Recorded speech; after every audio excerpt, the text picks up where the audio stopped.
raise them to release them. Growing up, if I heard that statement once, I heard it 100 times as my pastor and father-in-law would say it over and over again through the years. Parents, your job in parenting, your goal and focus in parenting is to raise them, to release them. What was he teaching us? He was reminding us that our time to guide them and train them and prepare them is short, and that we would be parenting toward a soon coming day when they would leave our homes, they would be released from our care to find and follow, hopefully, God's plan for their own lives, and then that they would repeat that and do the same for their children, to raise them, to release them into God's plan for their lives. The psalmist said it this way: as arrows are in the hand of a mighty man, so are children of the youth. Happy is the man that hath his quiver full of them. Full of what? Those children, those arrows. They shall not be ashamed, but they shall speak with the enemies in the gate. What is the psalmist doing in that verse? He's painting a word picture comparing children to arrows, and arrows in the quiver of a soldier or a hunter. And what is he saying? One of the applications there, it's the parent's job to point them in the right direction, and then what? To release them, to let them fly. This morning, as we look at the final season of parenting, we're going to be talking about parenting adults. A review of where we've been in this series, the 4 seasons of parenting. We've looked at the preseason, the deciding years, and we said, look to the future. Really get an idea of what it is that you're parenting toward. In season 1, the discipline years. Let them find their role. You're the parent, they're the child. Season 2, the training years. Let them follow. And we talked about some things there. And then last week, the coaching years. Let them fail.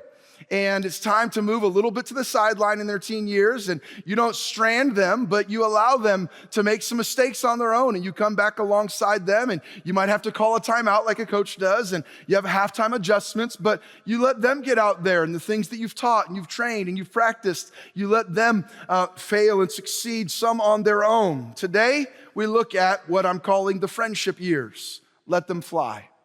The friendship years of their teen years, and we let them fly.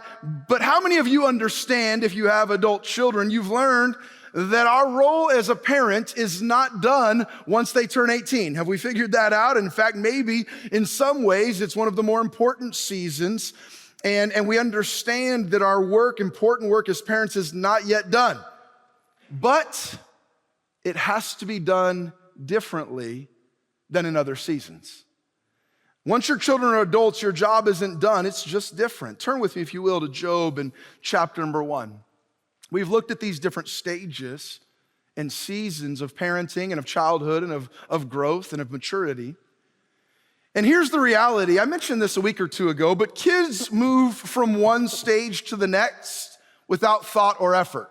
Because for them, it's what they're living. It's their life. They move from the discipline years to the training years to the coaching years, all those different ages, without thinking about it. It's just the next step of their lives. Sometimes, if we're being honest, parents don't.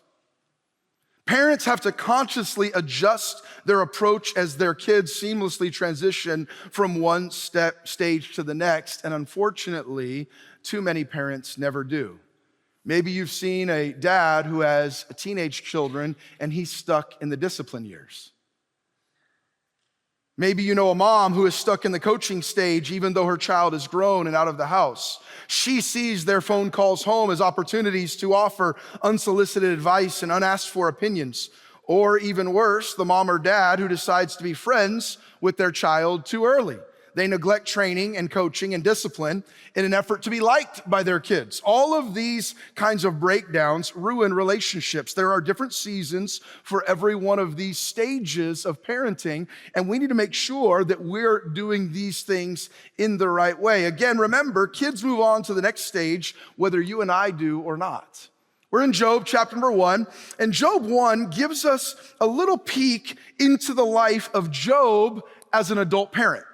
We're gonna see Job as an adult parent, and we're gonna see some things here quickly. And again, this style of series is a little different than my normal style of walking through a passage. We're generally in this series, I've been giving you some scriptural thoughts up front, and then some practical application for the bulk of the message. We'll be jumping into our verse-by-verse exposition of Luke here very quickly, and I'm excited about that.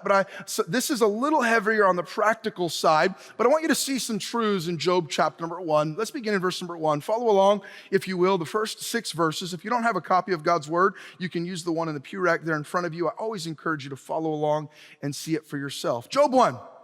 There was a man in the land of Uz whose name was Job, and that man was perfect. That just means mature, complete, not sinless, and upright, and one that feared God and eschewed evil. He loved God. He rejected evil in his life. This is a good man. And there were born unto him, how many sons, church? How many sons? How many daughters? That's a busy house. 10 kids.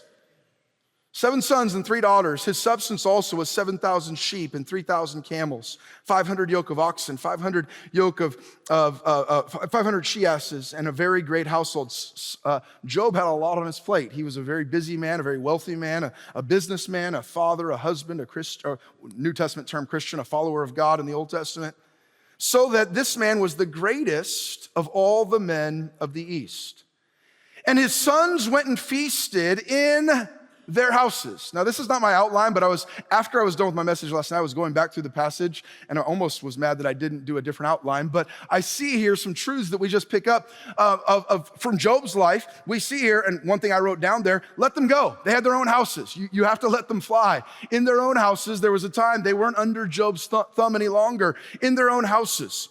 And it says here, they went and feasted in their own houses, every one his day, and sent and called for their 3 sisters to eat and to drink with them. You have to let them grow without you. They build their own relationships. They build their own lives. Their adult children are getting together here without Job and his parents. And let your children grow and build their own relationships. That doesn't mean they neglected their dad. And then notice what it says in verse number 5, a beautiful picture into some of the responsibilities of a parent of an adult child. And it was so when the days of their feasting were gone about that Job sent and sanctified them and rose up early in the morning and offered burnt offerings according to the number of them all. For Job said, look at this, it may be that my sons have sinned and cursed God in their hearts. Thus did Job continually. I see a third thought in there, lift them up in prayer. He let them go, he let them grow, he lifted them up in prayer. Here's what it says. He went and offered burnt offerings. He went and worshiped. He went and interceded on behalf of every one of his children. And not because they were doing something he disapproved with, but he said, it might be, I know Satan, I know sin, I know our flesh. It might be that they've cursed God in their hearts. We don't even see that he was really disapproving of something they were doing, but he just said, I know the heart is desperately wicked, deceitful above all things. And even as an adult parent, God, would you keep them close to you? God, would you stay close to them? God, would you guide their hearts? And he lifted them up in prayer. And I see another thought here, maybe I'm stretching, but I see he limited his opinions. We don't see him talking to them or lecturing them. Hey, are you cursed? How's your heart doing? Are you cursing God in your heart? He just took that to the Lord. Some wonderful truths from that passage. And we see here Job as an adult parent. And I want to admit that up front, this is the season that Tiffany and I, of the 4 that I've preached on, have the least amount of experience. We have been in this season for 4 years. And it may be the season that we have struggled with in transition the most. The one that has been the biggest kind of shock to our system and retraining of our brains and adjusting and understanding. And I'm looking around and I see multiple faces of godly parents and families that we respect, that I've asked you for advice. And I've said, how do you handle this? And what have you learned there? I've asked many pastor friends and mentors that are ahead of me on the parenting journey. Talk to me now. I've got adult children. What do I need to know? What have you learned? And today, I want to give you a few thoughts of some things we've learned personally in the last 4 years and some wisdom that some in this room and others, pastor friends and things, have given. And I want to give you these practical thoughts, a few lessons and truths as you let them fly. Number 1, their plane, we're using the flying analogy, their plane will look different than yours. Choose your battles. What do you do as a parent of adult children? Understand their plane will look different than yours. Choose your battles. I was on Tuesday, I asked a man that's a Bible college vice president, has been a pastor for, a parent for decades. And I said, what advice, like I do often when people are ahead of me, what do you tell me? I've got kids, help me. What wisdom do I need to know? And just this week, I already knew my thoughts on this message weeks ago, but I heard this again. Understand your children, their lives are gonna look a little different than yours. Here's what we need to remember, parents and grandparents. Culture changes. Technology changes. Styles change. They're gonna use social media differently than you do. Their home is gonna operate a little differently than yours does. If you have children that run their own home, you know that's true. Their clothing may not perfectly mirror yours. And if we're being honest, this is true of every generation. Your plane, so to speak, looks a little different than your parents and grandparents, and so does mine. This happens in every generation, but sometimes we as parents struggle when it happens with our children. We are okay with it happening from us to our parents, but we struggle as it happens there, and things just change. Their life is gonna look different than your life in some ways. Things change. This week, I saw this picture online, and there's a picture here of an airline. Did you know it said from 1953 to 1970, United Airlines offered a men-only flight featuring cigars, cocktails, and full steak dinners? Full steak dinners, I can barely get pretzels on half my flights. And there's no way I would have enough room to cross my legs like that in a plane, we're in cattle car. What an illustration of a plane. What is the truth of the matter? Things change. And all change is not good, and all change is not bad. I wish they still had the full steak dinners, but things change. And here's the key question you need to ask yourself when you're bothered by something your adult children are doing that feels different than what you're doing or what you would have done, to understand, should I be bothered by this? Here's a question you should ask yourself. Is it morally wrong? Is it biblically sinful? Or is it just different? Is it morally wrong? Is it biblically sinful? Or is it just different?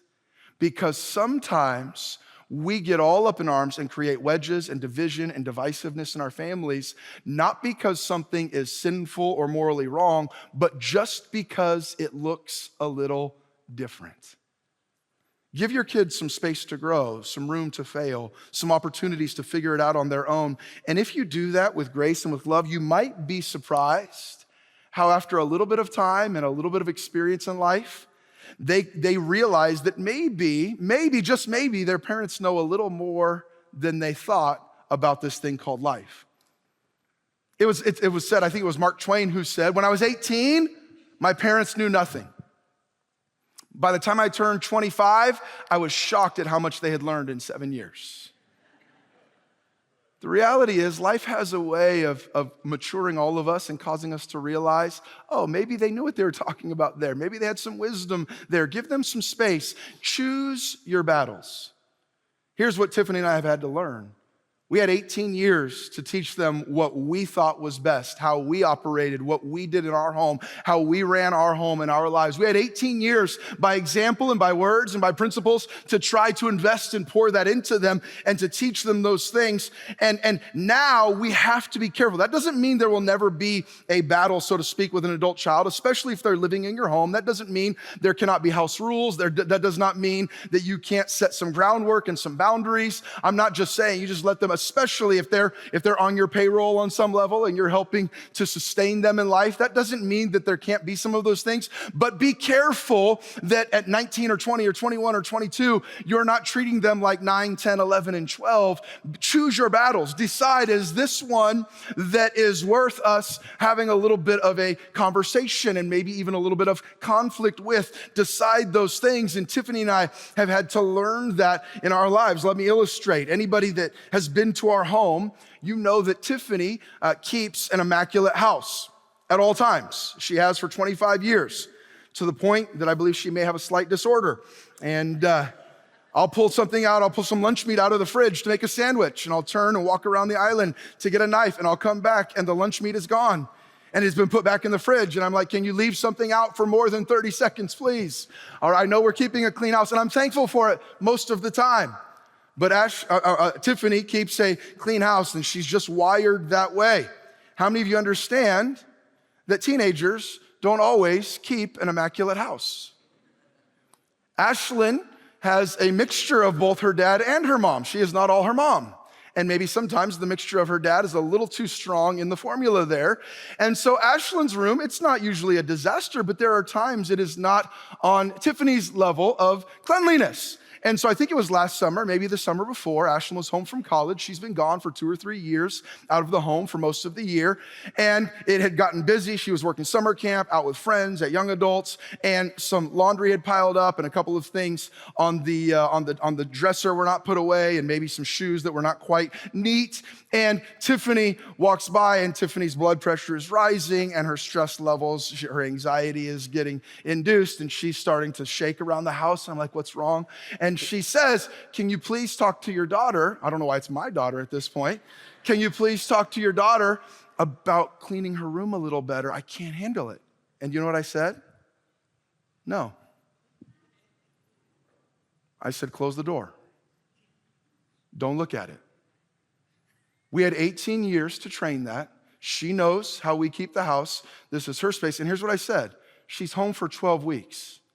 We're not gonna ruin those 12 weeks with being on her back every day about that laundry. She knows what we've done, and by the way, she keeps her stuff pretty well, but there were a few times where Tiffany was stressed out, and I said, me nagging her right now isn't going to help. Even if she does what we ask, it's gonna frustrate her for the 12 weeks we get to have her home. I asked Ashlyn yesterday if I could use this illustration about her room always not being up to mom's standards, and she sent me this text back. I said, can I use an illustration about mom struggling with your room, not being perfectly clean during the busy weeks of summer, and me telling her she needed to leave it alone? Sure, I don't care. Come look at my room right now.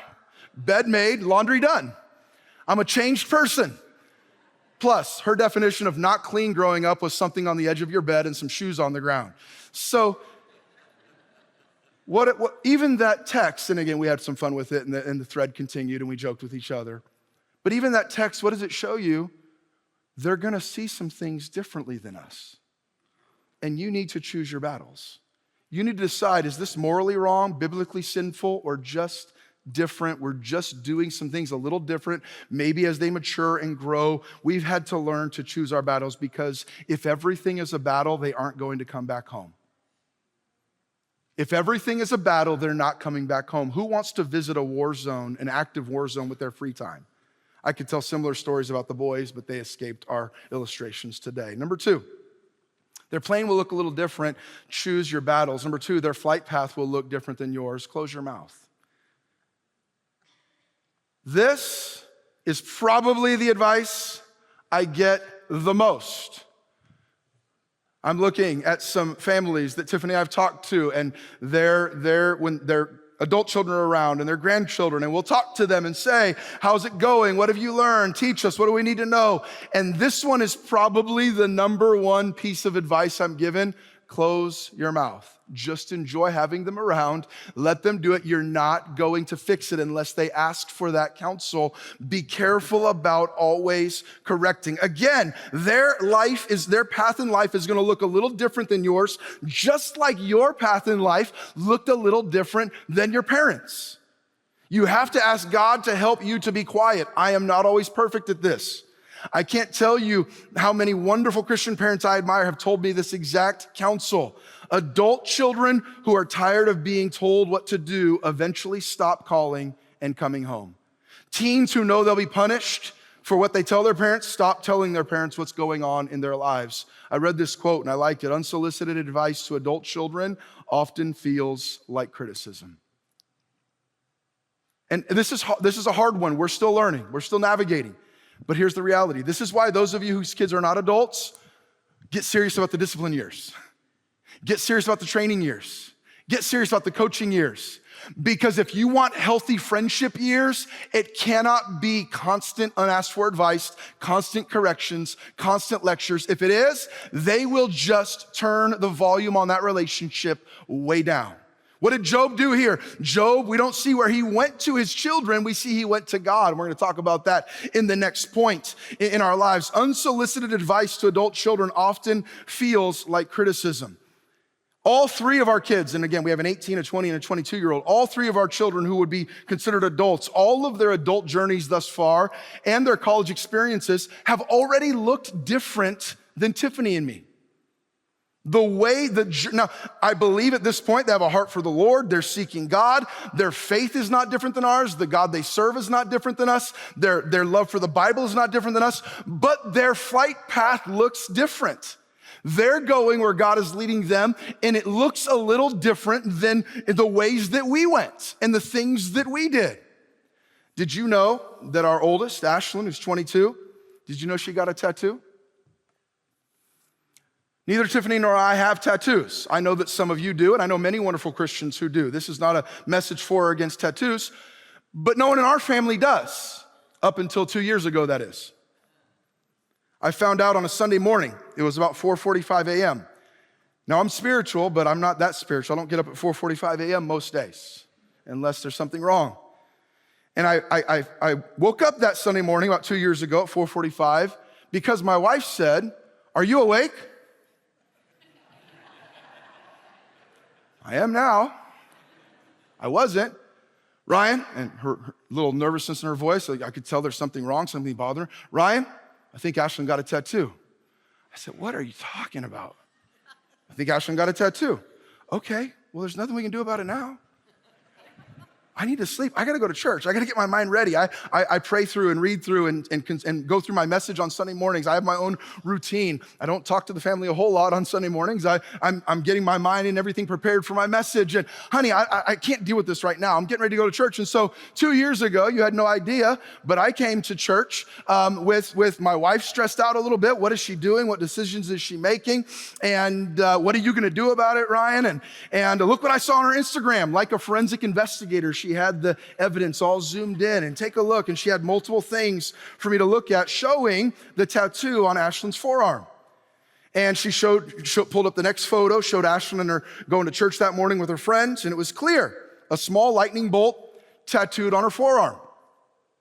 My first instinct was to call her right away and say, what are you doing? Lecturer, honey, you should have checked with us first. You know, are you thinking about that? Are you gonna want that when you're 60 years old? Like, what are you doing? What does it mean? And my brain, I'm analytical. My brain, it goes to, well, I looked at her Instagram profile and I'm like, what does a lightning bolt mean? Why would she get a lightning bolt? It doesn't even rain around here. What does this mean? And her Instagram bio, her profile bio on her Instagram has these multiple emojis. And the first one is a lightning bolt. I thought, well, lightning bolt must mean something to her. That's her first thing. And then I'm Googling, what does a lightning bolt tattoo mean?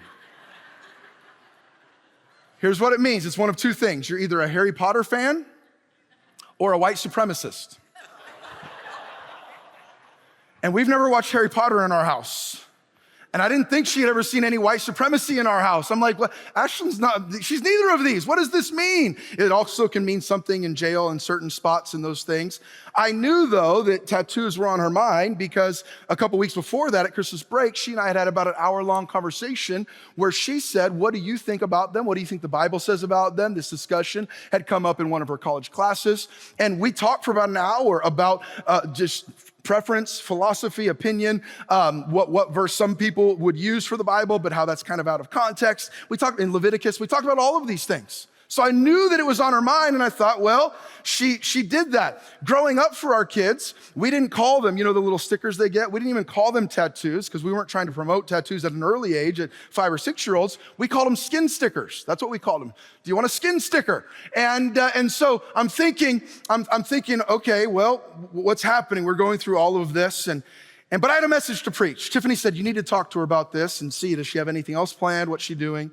I told Tiffany, there's nothing we can do now, but I'll talk to her this week whenever Ashlyn calls.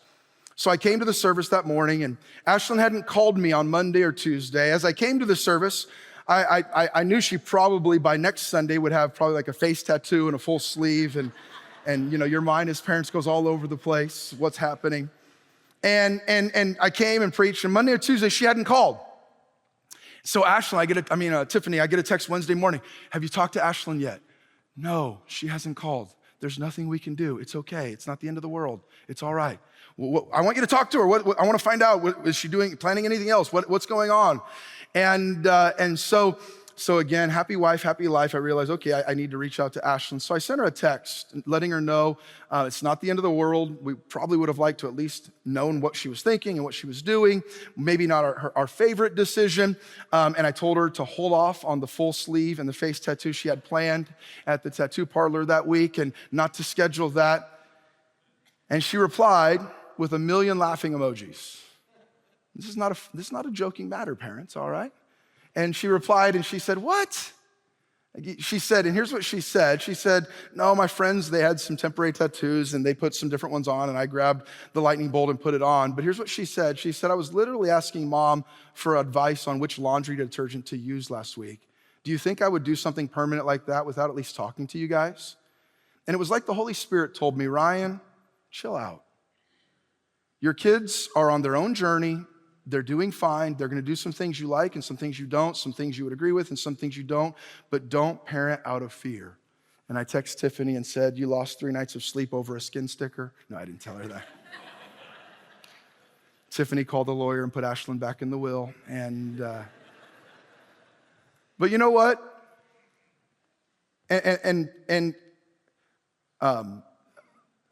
Again, I feel like I need to caveat all this about, I do not believe you're a bad person if you have a tattoo. Don't leave. This is not the point of the story.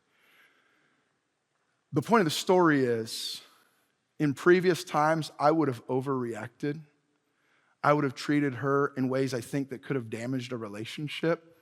And we were learning some things that, Ryan, just be quiet for a little bit, slow down, let them go on their journey, figure out where they're at, where they let you speak into it, understanding those things with their lives. Their flight path will look different than yours. Close your mouth. Number 3, their piloting will look different than yours. Commit to prayer and give counsel when asked. The path that they take, the choices they make, the habits they form are going to be different. Rather than lecture them about it, pray for them about it. This is what Job did. You see it in verse 5? What did he do? He went, rose up early in the morning, and offered burnt offerings according to the number of them all. For Job said, it may be that my sons have sinned. It may be, and cursed God in their hearts. Thus did Job continually. Commit to prayer and give counsel when asked. Their home is going to run differently than yours. They will parent differently than you did. They will spend their money differently than you did, and they will answer to God for their actions. Do not try to control that, and I know that's easier said than done. But here's a truth I want you to remember. Your consistent prayer and your godly example will be far more powerful than your passive-aggressive criticisms. And this is coming from a place of experience. Tiffany and I have had to help each other. Honey, she's told me, and at times I've told her, you can't, when they say that, we can't respond with kind of that passive-aggressive, well, did you think about doing that? And what about this? They're not asking. And the quickest way to get them to stop asking is to keep telling them when they're not asking. We have to, you know what? Even if it doesn't seem like they're watching, number one, even if they don't know you're praying for them daily, prayer works. God hears and answers prayer. Number 2, even if they don't seem like they're watching your example. They know where you stand. They know what you believe. They were in your home for 18 years. It's not a shock that you disagree with some of the choices they've made. They know that. And you know what happens? How beautiful and powerful Christ-like love is and a faithful, godly example is. It can, all of a sudden, in time, God can use that to chip away and to break and to cause them that the love of God leads us to repentance. Job's example, daily prayer for his adult kids. Some of the best counsel you can give your kids is your consistent example. Stay faithful to God even if they aren't. Love them when they're doing things that make them feel on some levels unlovable. If church was important to your family when they were growing up, it should still be important to you and as an older married couple when they're grown. You can't control their attendance now, but you can control yours. Don't abandon your faith just because a child or grandchild has abandoned theirs. Job said, I'm going to keep my relationship with God, and I'm continually going to pray for my adult children. I'm going to sacrifice for them. I'm going to love God. I'm going to fear God. I'm going to eschew evil. And it may be that they've sinned. It may be that they've cursed God in their hearts. They have a sin nature and a free will. With 10 kids, at least one of them's probably struggling spiritually. So what am I going to do? I'm going to go to God for them. My example and my prayer for them is not going to waver. Your example speaks volumes. And do your best, I'm preaching to myself right now, do your best to wait to be asked to give counsel. I asked one pastor I respect greatly this recently. I asked him about this. What advice do you have for me in parenting adult kids? He said, learn to keep your mouth shut. And I said, is that hard? He said, you have to wait till you're asked to give counsel. I said, is that hard? He said, yes, of course that's hard. I want to tell them, I want to show them, but if they're not ready to receive it, it's not going to do any good. He said, and here's the problem. Sometimes the one that asks you for counsel isn't the one you want to ask you for counsel.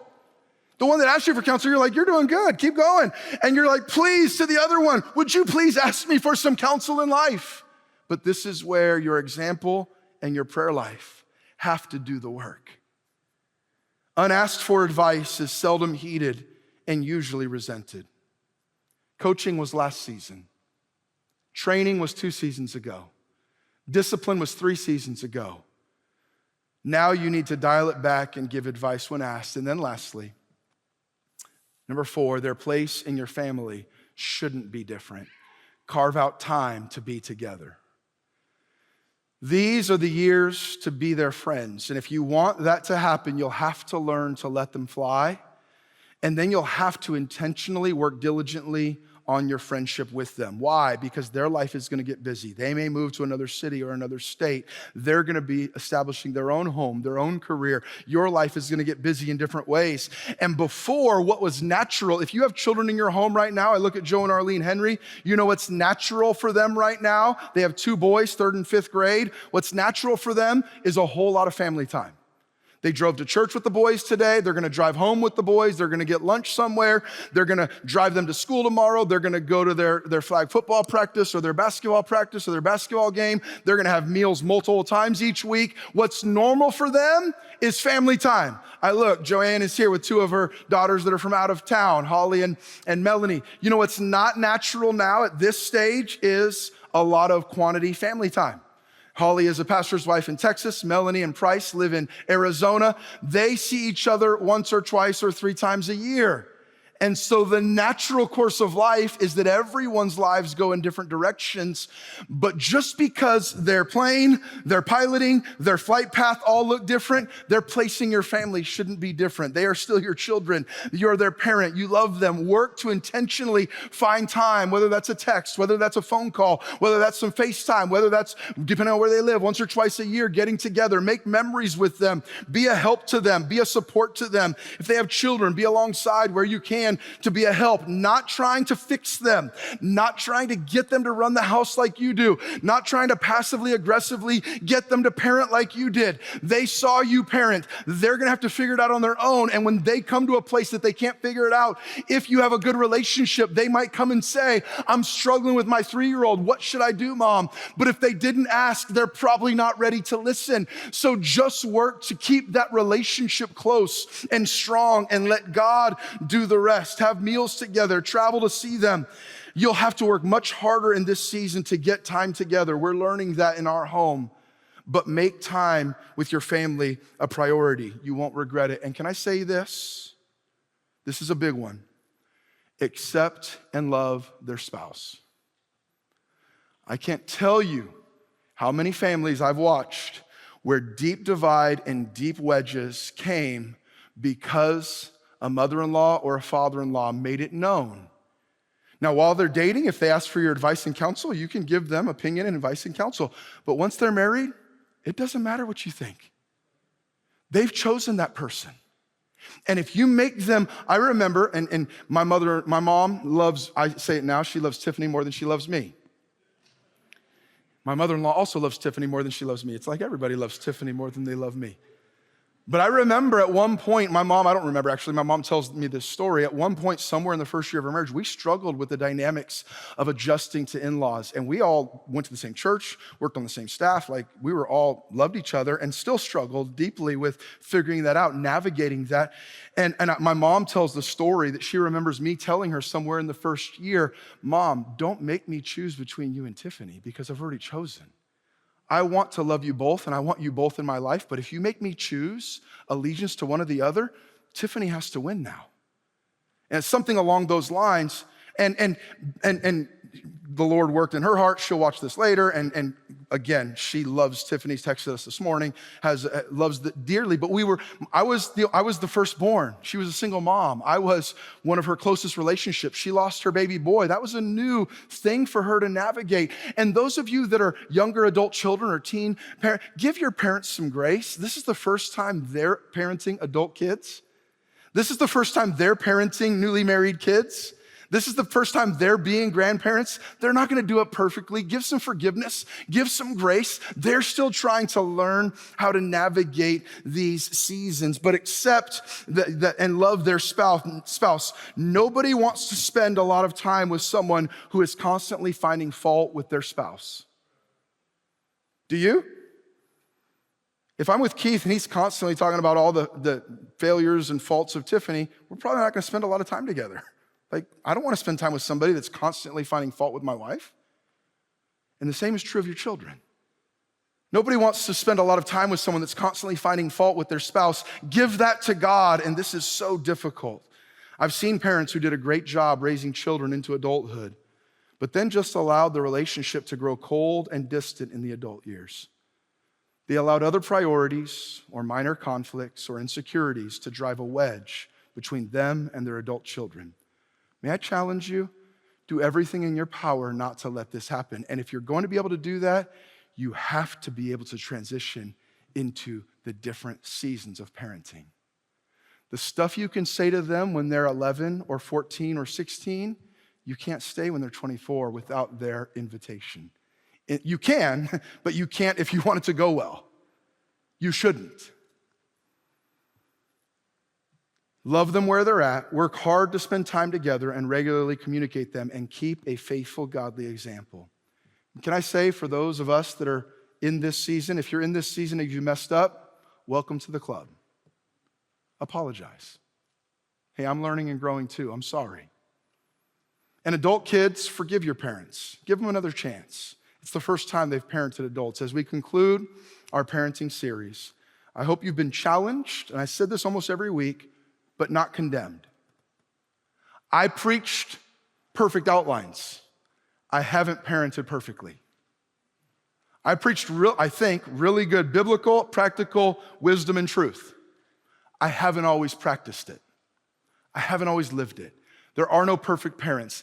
We all realize the older we get, you talk to anybody whose kids are doing well in life and living lives that are honoring to God and making some good decisions. And you know what? Almost always they'll tell you, if you ask them, how did you do this and how did you do that? They might tell you a few things their family did, but they'll almost always throw in, it's the grace of God. God's grace makes up for our failures, our faults, and our shortcomings. So do your best and then rest in the grace of God. Don't condemn yourself.